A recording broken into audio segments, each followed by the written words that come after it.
Welcome student, ignite law के इस नए वीडियो में आप सभी का स्वागत है। देखिए स्टूडेंट, आपके लिए सबसे बड़ी अपडेट अभी आ चुकी है। याद रखिए स्टूडेंट, आपके लिए अभी ऑफिशियली सीईटी के वेबसाइट पे एलएलबी का जो कैप टाउन का जो शेड्यूल है, कैप टाउन का जो डिटेल ब्रोशर है, देखिए स्टूडेंट अभी आ चुका है। तो आज के इस वीडियो में हम लोग जानने वाले कि एग्जैक्टली जो नए कैप रूल्स के जो रूल्स है वो जो चेंज हो चुके हैं। सर एग्जैक्टली रूल्स क्या है? सर हमें अगर कैप टाउन में ऑटो फ्रीज क्या होता है, सर फ्रीज क्या होता है, सर बेटरमेंट क्या होता है, तो देखिए सारे जो कैप्टन उसके नए रूल है, जो अपडेटेड ब्राउचर है, देखिए स्टूडेंट यहाँ पे अपडेटेड ब्राउचर ऑफिशियली आ चुका है। तो ये सारी चीजें देखिए हम लोग आज के इस वीडियो में देखने वाले हैं। देखिए स्टूडेंट, अगर आप इग्नाइट लॉ इस प्लेटफॉर्म के लिए नए हो तो जल्दी जाइए, इस चैनल को आप सब्सक्राइब कर लेना, वीडियो को जरूर लाइक करना दोस्तों, बिकॉज आपका जो लॉ का कैप्टाउन का जो पूरा प्रोसीजर है, जिसमें कैप्टाउन इंक्लूडेड है, जिसके अंदर नॉन कैप इंक्लूडेड है, जिसके अंदर मुझे लगता है आपका स्पॉट राउंड के लिए भी देखिए आपको पूरा गाइडेंस, पूरा आपको मैं कहूंगा काउंसलिंग जर्नी के लिए वन स्टॉप सॉल्यूशन है इग्नाइट लॉ। तो जल्दी जाइए, चैनल को सब्सक्राइब कर लेना, वीडियो को जरूर लाइक कर लो, ठीक है। देखिए ये जो ऑफिशियल वेबसाइट है आपके सामने स्टूडेंट, राइट।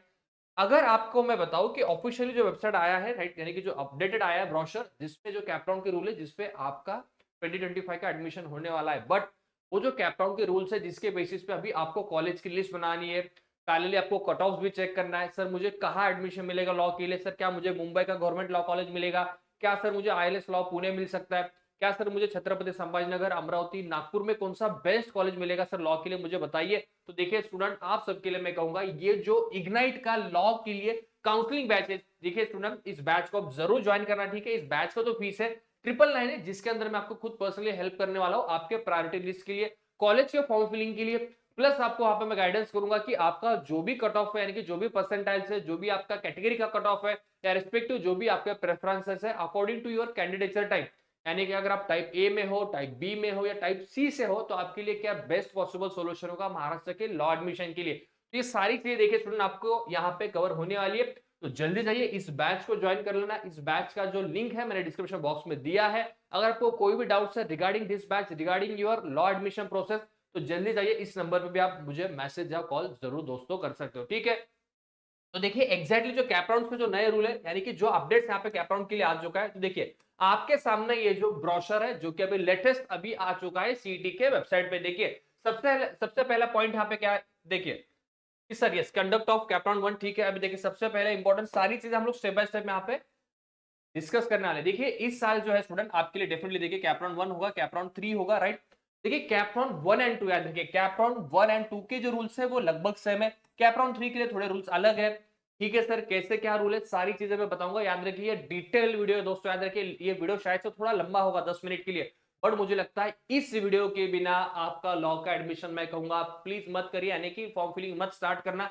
इस वीडियो को अच्छे से समझ लीजिए, इस वीडियो के बेसिस पे ही याद रखिए आपको कॉलेज का लिस्ट दोस्तों बनाना है। तो आइए मैं हम लोग बताते हैं, देखते हैं कि एग्जैक्टली क्या क्या सारी चीजें। देखिए ड्यूरिंग द कैप, ठीक है, if a candidate is allocated the seat as per his first preference, such allotment shall be auto freeze and the candidate shall accept the allotment so made, ठीक है। Sir अभी सबसे पहले से हमें समझाइए कि ऑटो फ्रीज क्या होता है। देखिए यहाँ पे क्या लिखा है कि अगर if the candidate allotted the seat as per first preference, याद रखिए स्टूडेंट आपके लिए जो ऑटो फ्रीज का रूल है कैपराउंड 1 के लिए, अगर आपको फर्स्ट ऑप्शन ही मिलता है कैपराउंड के केस में, लेट्स से सपोज यहाँ पे अगर मैं कैपराउंड 1 की यहाँ पे बात करता हूँ कि लेट्स से सपोज आपने लिखा है सर मुझे आईएलएस पुणे चाहिए, एंड देन आपने लिखा है कि सर मुझे नेक्स्ट आपने लिखा है कि government law college of Mumbai चाहिए, बट अगर लेट्स से सपोज आपके परसेंटाइल के बेसिस पे अगर आपको आईएलएस पुणे अलोकेट होता है फर्स्ट राउंड में, तो याद रखिए ये जो आपका कॉलेज है ये ऑटो फ्रीज हो जाएगा, यानी कि आपको नेक्स्ट राउंड में पार्टिसिपेट आप नहीं कर पाओगे। आपको कॉलेज में जाके आपको पर्सनली जो सीट एक्सेप्टेंस फीस है, जिसको 1000 रुपीज कहा जाता है, उस सीट एक्सेप्टेंस फीस आपको पे करके एडमिशन कंफर्म करना है। अगर आपको जो सीट मिलती है फर्स्ट ऑप्शन को, जिसको कहा जाता है ऑटो फ्रीज, राइट। मतलब अगर सेकंड ऑप्शन अगर आपको मिलेगा सर तो ठीक है, क्या मैं आगे बढ़ पाऊंगा, क्या सर मुझे डिसाइड करना होगा रिमेनिंग ऑप्शन में। तो देखिए जो रिमेनिंग ऑप्शन होंगे आपके लिए सेकंड, थर्ड, फोर्थ, फिफ्थ, उस केस में अगर आप फ्रीज करते हो तो उसको कहा जाता है सेल्फ फ्रीज। उस केस में देखिए आपके पास दो ऑप्शन है, आइदर आप जो भी अलॉटेड सीट्स है आपको उसको आप शायद से सेल्फ फ्रीज कर सकते हो, या फिर आप बेटरमेंट के लिए आगे बढ़ सकते हो। तो याद रखिए तीन वर्ड है दोस्तों, सबसे पहला वर्ड है सेल्फ फ्रीज, सेकंड है कि ऑटो फ्रीज, एंड थर्ड है कि आपका बेटरमेंट। तो तीनों चीज हम लोग यहाँ पे डिस्कस करने वाले। तो देखिए सबसे पहला था आपका ऑटो फ्रीज, ठीक है। Such candidate shall then be not eligible for participation in the subsequent cap rounds, यानी कि अगर आपका पहला ऑप्शन ऑटो फ्रीज होगा तो आपको नेक्स्ट राउंड में पार्टिसिपेट करने का मौका नहीं मिलेगा। तो प्लीज आपका जो प्रायोरिटी लिस्ट बनाओगे कैप राउंड के लिए, फॉर्म फिलिंग के लिए, ऑप्शन फॉर्म फिलिंग याद रखना वो बहुत सोच समझ के आपको बनानी है दोस्तों, राइट। इसमें हेल्प चाहिए तो डेफिनेटली इग्नाइट लॉ का जो काउंसलिंग बैच है उसको आप जरूर ज्वाइन कर सकते हो, ठीक है। देखिए बाकी जैसे मैंने कहा सीट एक्सेप्टेंस फीस आपको पे करना है, कॉलेज में जाके आपको एडमिशन लेना है। ये था आपका पहला रूल जो कि मुझे लगता है लॉ के लिए, कैप राउंड के लिए आपके लिए अपडेटेड रूल है स्टूडेंट, ठीक है। नेक्स्ट देखिए कि candidate who have been allotted the seat other than the first preference given by the candidate if the candidate is satisfied with such allotment and do not wish to participate in further cap rounds, such candidate can freeze the offered seat through candidates login. Once the candidate freezes the allotted seat, such candidates shall be reported to ARC for verification of documents and payment of seat acceptance fees. यानी कि इस case में कहा जाता है कि इसको कहा जाता है सेल्फ फ्रीज। अगर आपने जो प्रायोरिटी का लिस्ट दिया था कॉलेज का, इसमें अगर आपको लगता है कि सर जो भी मुझे कॉलेज मिला है वो मुझे सर फ्रीज करना है, तो आपको डेफिनेटली सेल्फ फ्रीज करना है, बट आपको एआरसी सेंटर जाना होगा, जाके जो भी पेमेंट यानी कि सीट एक्सेप्टेंस फीस है वो पे करके आपको डॉक्यूमेंट को वेरिफिकेशन करके आपका एडमिशन वहां पे आपको कंफर्म करना होगा स्टूडेंट, ठीक है। नेक्स्ट देखिए, नेक्स्ट यहाँ पे क्या लिखा है, thereafter such candidate shall report the allotted institute, यानी कि जो मैंने अभी आपको कहा है सिंपल चीज है। आप सेल्फ फ्रीज करोगे तो डेफिनेटली आप नेक्स्ट राउंड के लिए कैपेबल, यानी कि नेक्स्ट राउंड के लिए आप आगे नहीं बढ़ पाओगे, नेक्स्ट राउंड में आप पार्टिसिपेट नहीं कर पाओगे स्टूडेंट, ठीक है। देखिए नेक्स्ट रूल यहाँ पे क्या है, देखिए ओनली 3 ही रूल है दोस्तों, याद रखिए 3 रूल है बट बहुत सिंपल है।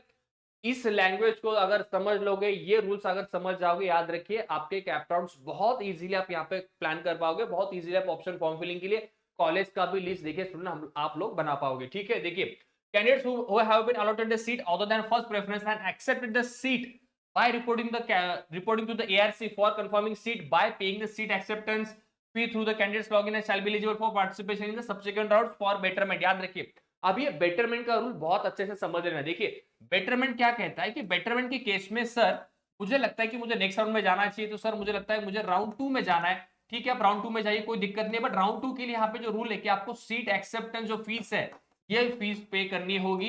ये फीस पे करके ही याद रखिए आप राउंड 2 के लिए काउंसलिंग के लिए आगे बढ़ोगे, जिसको कहा जाता है बेटरमेंट राउंड। तो याद रखिए अगर बेटरमेंट के लिए आप कैप राउंड 2 में जाओगे, वहां पे अगर आपको कोई सीट अलोकेट होती है तो आपके पास 2 ऑप्शन होते हैं, इधर आप लास्ट जो सीट है आपके पास उसको आप बुक कर सकते हो या उसको आप फ्रीज करके एडमिशन कंफर्म कर सकते हो, या फिर जो राउंड 2 में आपको सीट मिलेगी वहां पे भी आप डेफिनेटली एडमिशन फ्रीज कर सकते हो bye paying the seat acceptance fees. याद रखिए राउंड को अगर आपको आगे बढ़ना है तो सीट एक्सेप्टेंस जो फीस है दोस्तों याद रखिए वो यहाँ पे आपको डेफिनेटली पे करनी होगी। जनरली ये जो फीस होती है 1000 रुपीज का अराउंड फीस थी लास्ट ईयर के लिए, इस साल के लिए भी मुझे लगता है डेफिनेटली यही फीस आपके लिए होगी for the betterment option for the next round purpose, ठीक है। नेक्स्ट देखिए candidate who have been allotted the seat other than first preference and not accepted the seat by not reporting to ARC for confirmation of seat acceptance and not paying the seat acceptance fees through candidates login shall be eligible for participation in the next subsequent round। ये दोनों ही चीजें बहुत important है मुझे लगता है इस update की, जो आप अगर समझ जाओगे तो बहुत आपको हेल्प होगा। बेटरमेंट के लिए जा सकते हो सीट एक्सेप्टेंस फीस पे करके। सर आपने कहा कि सर मुझे बेटरमेंट के लिए जाना है सर, बट मैं सीट एक्सेप्टेंस फीस पे नहीं करूंगा और मुझे किसी ऑप्शन में यहाँ पे राउंड 1 में जो मिला है वहां मुझे एडमिशन नहीं लेना है, तो इस केस में आप डायरेक्टली नेक्स्ट राउंड के लिए एलिजिबल होगे जहां पे आपको सीट एक्सेप्टेंस फीस पे करने की जरूरत नहीं है। बट अगर आपको लगता है कि सर जो राउंड 1 में मुझे कॉलेज मिला है वो भी मुझे बैकअप में रखना है और राउंड 2 में भी मुझे पार्टिसिपेट करना है, तो इस केस में याद रखिए आपको 1000 रुपीज फीस पे करनी होगी। यहाँ पे जो उन्होंने कहा है कि अगर आपको राउंड 2 में जाना है, डायरेक्टली जाना है विदाउट पेइंग दिस फीस, तो डेफिनेटली याद रखिए आप यहाँ पे भी जा सकते हो और आप राउंड 2 के लिए एलिजिबल हो, जो कि मुझे लगता है ये बहुत इंपॉर्टेंट क्रूशियल रूल है, प्लीज इसको ध्यान में रखना, इसको मैं वेरी इंपॉर्टेंट भी यहाँ पे कह रहा हूँ, ठीक है। नेक्स्ट देखिए स्टूडेंट, तो सिमिलरली याद रखिए जो कैप राउंड 2 है वो भी इसी प्रकार से कंडक्ट होगा। मैंने स्टार्टिंग में कहा है कि लॉ के लिए कैप राउंड 1 एंड 2 दोनों ही सेम प्रकार से कंडक्ट होने वाले हैं, दोनों में ज्यादा चेंजेस आपके लिए नहीं है, बट कैप राउंड 3 के केस में कुछ 2-3 चेंजेस है जो मुझे लगता है आप सभी के लिए काफी इंपॉर्टेंट है। देखिए स्टूडेंट अगर आप इग्नाइट लॉ के लिए नए हो तो मैं कहूंगा जल्दी जाइए चैनल को सब्सक्राइब कर लेना, वीडियो को लाइक करना, बिकॉज ये जो कैप राउंड का जो पूरा प्रोसीजर है, पूरा जो काउंसलिंग का जर्नी है, यही आपको इग्नाइट लॉ के प्लेटफॉर्म पे मिलने वाला है, तो जरूर चैनल को सब्सक्राइब करना, ठीक है। देखिए कंडक्ट ऑफ कैप राउंड 2, देखिए इस केस में क्या हुआ है कि the seats available for round 2 shall be publish on the website, यानी कि जो भी सीट्स वैकेंट रहेगी आफ्टर कैप राउंड 1 वो तो आपको वेबसाइट पे मिलने वाली है, जिस सीट के बेसिस पे आप काउंसलिंग के लिए आगे बढ़ोगे। Round 2 will be betterment round, okay, for those candidate who have been allotted the seat other than first preference and who have been not allotted the seat for round 1, यानी कि दोनों लोगों के लिए राउंड 2 ये बेटरमेंट राउंड है। अगर आपको सीट अलोकेट हुई थी, आपने उस सीट को बैकअप में रखा है, एंड फिर बेटरमेंट के लिए आपने ट्राई किया, वो भी यहाँ पे स्टूडेंट रहेंगे पार्टिसिपेशन में। या ऐसे स्टूडेंट्स होंगे जिनको सीट तो मिली थी बट जिन्होंने वहां पे सीट को एक्सेप्ट नहीं किया, वो भी स्टूडेंट यहाँ पे कैप राउंड 2 के लिए पार्टिसिपेट जरूर करेंगे, ठीक है। देखिए, there shall be no further betterment option available to the candidate after round 2। ये वेरी वेरी इंपॉर्टेंट रूल है, मुझे लगता है ये आप याद रख लो। राउंड 2 के बाद में यहाँ पे लॉ के काउंसलिंग के जर्नी में दोस्तों याद रखिए आप बेटरमेंट के लिए नहीं जा पाओगे। याद रखिए लॉ के जो कैप राउंड के रूल्स है ये अलग है रादर देन जितने भी बाकी सीटी के कैप राउंड्स होते हैं। ये प्लीज समझ जाइए, सीटी में लॉ के केस में याद रखिए एक ही बार के लिए आपको बेटरमेंट का ऑप्शन मिलता है, जो कि राउंड 2 के लिए मिलेगा। राउंड 3 के केस में याद रखिए आपको बेटरमेंट का ऑप्शन यहाँ पे नहीं मिलने वाला स्टूडेंट, ठीक है। देखिए राउंड 3 के लिए उन्होंने क्या लिखा है, राउंड 3 के केस में लिखे कि the seats available for round 3 shall be publish on the website. Similarly जो भी सीट्स वैकेंट रहेगी आफ्टर द राउंड 2 वो आपको वेबसाइट के ऊपर डेफिनेटली पब्लिश होते हुए दिखाई देगी।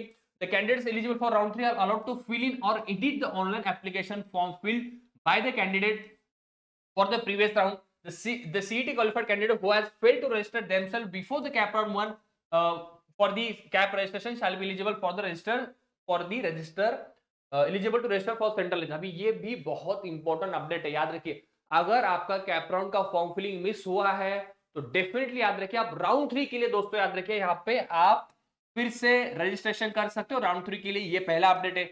दूसरा अपडेट क्या है, जो भी आपने ऑप्शन फॉर्म फिल किया है यानी कि जो भी आपने कॉलेज की लिस्ट बनाई होगी दोस्तों वो भी याद रखिए आप राउंड 3 के लिए एडिट कर सकते हो। तो याद रखिए ये भी मैं कहूंगा सबसे बड़ा अपडेट है कैप राउंड के लिए फॉर द लॉ एडमिशन 2025। तो याद रखिए ये भी मैं कहूंगा वेरी वेरी इंपॉर्टेंट है। जिसको मैंने इंपॉर्टेंट कहा है दोस्तों याद रखिए यही रूल है, इसके बेसिस पे ही आपको कॉलेज का लिस्ट बनाना है। अगर आपको महाराष्ट्र में एक बेस्ट लॉ कॉलेज चाहिए जो कि आपको मिलना चाहिए राउंड 1 या राउंड 2 के केस में, तो ये जो रूल्स है प्लीज याद रखना। तो राउंड 3 के केस में देखिए राउंड 3 के लिए आप एलिजिबल हो तो आप एडिट कर सकोगे। राउंड 3 के लिए देखिए आपको फिर से जो नया कैप राउंड का लिस्ट है आप यहाँ पे प्लान कर सकते हो, ठीक है। नेक्स्ट देखिए यस द एडमिशन प्रोसेस, ठीक है। देखिए यहाँ पे क्या है अभी देखिए कि round admission process before round 3 but the merit list of such newly registered candidates will be published separately and they will be placed below the candidate whose name have been published in the first merit list। यानी कि जिनका भी अभी round 3 के लिए नए students आएंगे for the registration उनका भी मेरिट लिस्ट में नाम आएगा। मेरिट लिस्ट में इनका जो नाम आएगा बॉटम में आएगा, याद रखना। मतलब टॉप में जो मेरिट लिस्ट का नाम होगा वो प्रीवियसली रजिस्टर्ड कैंडिडेट्स का होगा, जो नए स्टूडेंट है इनका भी मेरिट लिस्ट में नाम होगा, बट ये बिलो दी बॉटम होगा of the published merit list. यानी कि जो मेरिट लिस्ट अभी कैप का फाइनल आएगा उसके नीचे जो नए कैंडिडेट्स होंगे जो राउंड 3 के लिए पार्टिसिपेट करेंगे उनका मेरिट लिस्ट वहां पे आएगा। तो याद रखिए डरने के बाद नहीं है, सीटी सेल ने आपको यहाँ पे 2 मौका दिया है for the CAP round purpose for the Maharashtra law admission purpose, ठीक है। देखिए yes candidate as per the subject, ठीक है। Candidates who have not been allotted any seats of previous round, देखिए जिनको भी सीट नहीं मिली है प्रीवियस राउंड में राउंड 1 या राउंड 2 में वो राउंड 3 के लिए एलिजिबल है। नेक्स्ट देखिए the CET qualified newly candidates who did not participate or failure of filling the cap application form in previous round। यानी कि अगर किसी ने कैप राउंड का फॉर्म फिल नहीं किया होगा वो भी स्टूडेंट एलिजिबल है फॉर द राउंड 3। तो याद रखिए राउंड 3 ये पूरा मैं कहूंगा न्यूली राउंड है, यानी कि और एक चांस मिलता है बच्चों को फॉर द कैप राउंड के लिए फॉर द कैप काउंसलिंग के लिए, ठीक है। नेक्स्ट देखिए the candidates who have been allotted the seat other than first preference and reported the institution for confirmation of seat acceptance will filling the fresh options from he did not to fill the preferences already allotted to the candidate in the previous round। ये important है। अभी देखिए जिन किन students ने अगर round 3 के लिए participate किया होगा राउंड 1 राउंड 2 के केस में देन उनको लगता है राउंड 3 में जाना है, उनके लिए भी एक मैं इंपॉर्टेंट अपडेट बताऊंगा। याद रखिए जो पहले ऑप्शंस आपको मिले थे राउंड 1 राउंड 2 में वो ऑप्शन यहाँ पे आपको फिर से फिल नहीं करने हैं, वो कॉलेज आपको अभी फिर से नहीं मिलेंगे। यानी कि जो आपको चांस मिला था राउंड 1 राउंड 2 के कॉलेज के कंफर्मेशन के लिए, अगर आपने वहां पे एडमिशन नहीं लिया होगा तो याद रखिए यहाँ पे क्लियर लिखा है not fill the preference already allotted to the candidate in the previous round. ये भी मैं कहूंगा आपके लिए इंपॉर्टेंट अपडेट है। अगर आप राउंड 3 के लिए प्लान करना चाहते हो तो देखिए राउंड 1 राउंड 2 में जो भी कॉलेजेस मिले थे वो यहाँ पे आप फिर से फिल नहीं कर पाओगे फॉर द राउंड 3, ठीक है। देखिए अभी लास्ट में सबसे इंपॉर्टेंट पॉइंट है जो मुझे लगता है आप सबके लिए काफी इंपॉर्टेंट है। देखिए once upward preference is allocated to such candidate his earlier seat allotment shall stand automatically cancelled due to application of dynamic allocation. याद रखिए अगर आपने पहला चांस मिस कर दिया राउंड 1 और राउंड 2 में तो राउंड 3 में वो कॉलेजेस आपको दोस्तों याद रखिए अलोकेट नहीं होने वाले। तो प्लीज आपका कॉलेज लिस्ट आपको बहुत स्मार्टली और बहुत प्लानिंग के साथ आपको कॉलेज का लिस्ट बनाना है। कैप राउंड के लिए आपको पार्टिसिपेट करना है, इसके लिए मैंने ऑलरेडी आपको कहा है कि इग्नाइट लॉ का जो काउंसलिंग बैच है उसको आप जरूर ज्वाइन करना, जिसके अंदर मैं आपको पूरा पर्सनली हेल्प करने वाला हूँ आपके इस कॉलेज के लिस्ट के लिए और आपके काउंसलिंग के जर्नी के लिए। देखिए, yes, if the candidate is not allotted seat in round 3 and the seat allotted in round 1 2 as the case may be shall be retained automatically, but the candidate will have to report the ARC and concerned colleges of institute for the confirmation of admission. ठीक है, at the time of reporting to the allotted college or institution for confirming the allotted seat, the candidate shall submit the original documents in support of the claims made in his application. यानी कि original documents आपको लगने वाले हैं for the confirmation of your admission. अगर आपके original documents नहीं आए हैं तो जाइए प्लीज, आने वाले 8 या 10 दिनों के अंदर आपके ओरिजिनल डॉक्यूमेंट्स आने ही चाहिए दोस्तों। अदरवाइज मैक्स टू मैक्स आपको कैप राउंड 3 तक का समय दिया जाएगा फॉर द ओरिजिनल डॉक्यूमेंट्स। अगर ओरिजिनल डॉक्यूमेंट्स नहीं होंगे तो याद रखिए आपका एडमिशन भी टाइम पे यानी कि ऑन दैट टाइम वो कैंसिल भी हो सकता है, तो प्लीज उसके लिए थोड़ा सा प्रिकॉशन लेने की जरूरत है, ठीक है। यस, लास्ट रूल देखिए जो मुझे लगता है आप सभी के लिए काफी इंपॉर्टेंट है, जो कि इस पीपीटी का मुझे लगता है या इस ब्रोशर का भी काफी इंपॉर्टेंट पॉइंट है। देखिए, the candidate will be entitled to rectify the following errors in the application form at the time of scrutiny of the documents। याद रखिए, यानी कि आपके लिए जो भी डॉक्यूमेंट्स आप सबमिट करने वाले हो एट द एआरसी सेंटर, तो काफी सारी चीजें कि आपका जेंडर मेल है, आपके जो भी बेसिक डिटेल्स है, यानी कि जितने भी डॉक्यूमेंट्स यहाँ पे आप देने वाले हो, आपका नॉन क्रिमिनल है, आपका कास्ट सर्टिफिकेट है, ट्राइबल सर्टिफिकेट है, वैलिडिटी सर्टिफिकेट है, यानी कि आपके डॉक्यूमेंट्स एररलेस चाहिए, जो कि कैपराउंड का सबसे पहला रूल है कि एआरसीटी सेंटर पे अगर आप जाओगे ओरिजिनल डॉक्यूमेंट्स में, तो जितने भी डॉक्यूमेंट्स आप प्रोवाइड करोगे, सबमिट करोगे, एररलेस होने चाहिए। तो इंडियन में स्टूडेंट्स आपको आज का जो ये पूरा वीडियो है, राइट, इसको हम लोग अगर समराइज करेंगे तो देखिए 3 चीज है। अगर हमें कैप राउंड के लिए लॉ के लिए प्लान करना है, देखिए लॉ एडमिशन के लिए, तो जो आपका कैप राउंड 1 है एंड कैप राउंड 2 है वो लगभग सिमिलर होने वाला है। कैप राउंड 3 के केस में कुछ रूल्स अलग है, यानी कि कैप राउंड 3 ये फ्रेश राउंड है जिसमें आपको नया मौका मिलने वाला है ऑप्शन फॉर्म फिल को एडिट करने का, या फिर न्यू रजिस्ट्रेशन भी यहाँ पे भी आप डेफिनेटली कर सकते हो for the cap round 3 purpose. But अगर कैप राउंड 1 और 2 के केस में अगर आप प्लान करते हो तो इसमें 3 ऑप्शन है आपके लिए। सबसे पहला ऑप्शन है क्या है कि आपका ऑटो फ्रीज का ऑप्शन है। यस, नेक्स्ट ऑप्शन क्या था आपके लिए सर, ऑटो फ्रीज के बाद में मेरे पास नेक्स्ट ऑप्शन है कि मैं सेल्फ फ्रीज भी कर सकता हूं, या फिर आपके पास ऑप्शन है बेटरमेंट का। बेटरमेंट के लिए भी आप डेफिनेटली जा सकते हो, बट बेटरमेंट के लिए मैंने क्या लिखा है या क्या कहा है आपको कि सर 1000 रुपीज का जो फीस है ये भी आपके लिए काफी इंपॉर्टेंट है। तो देखिए जो नए अपडेट्स आए हैं कैप राउंड के लिए लॉ एडमिशन के लिए, ये अपडेट यहाँ पे हम लोगों ने एक बेसिक इसमें समराइज किए हैं। तो मुझे लगता है लॉ एडमिशन के लिए डेफिनेटली स्टूडेंट आपको एक गाइडेंस की जरूरत है, मेंटरिंग की भी जरूरत है।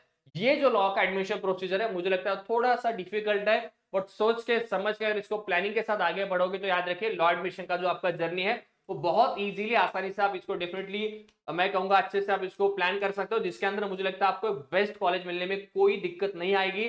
और इसके लिए देखिए स्टूडेंट लॉ का जो काउंसलिंग का बैच है इग्नाइट का, डेफिनेटली आप इस बैच को जरूर ज्वाइन करना है। इस बैच को ज्वाइन करने के लिए जो लिंक है डिस्क्रिप्शन बॉक्स में मैंने दी है।